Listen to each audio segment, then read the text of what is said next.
Keyin jilbob nima? Ustilaridan jilbobini tashlasinlar deyapti. Abu Nuaym al-Asfahani aytadilar, al-jilbabu fawqal khimar wa duna ar-rida' tastawsiqu al-mar'atu sadraha wa ra'saha. Jilbob degani ro'moldan katta narsa va ridodan kichkina narsa, ayol u bilan ko'ksi va boshini yopadi deganlar. Ya'ni demak ayolni beligacha tushib turadigan katta bir ro'mol u. Ro'moldan kattaroq ro'mol, yopinchiq.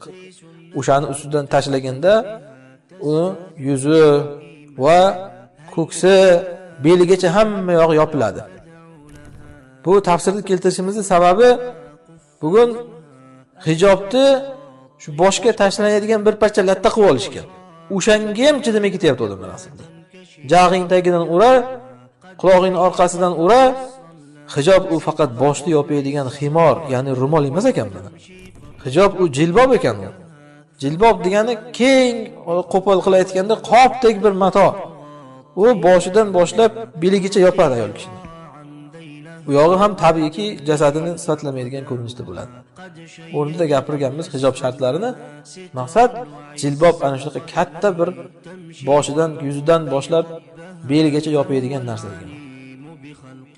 ذاك الرداء عنوانها تبدي به إسلاما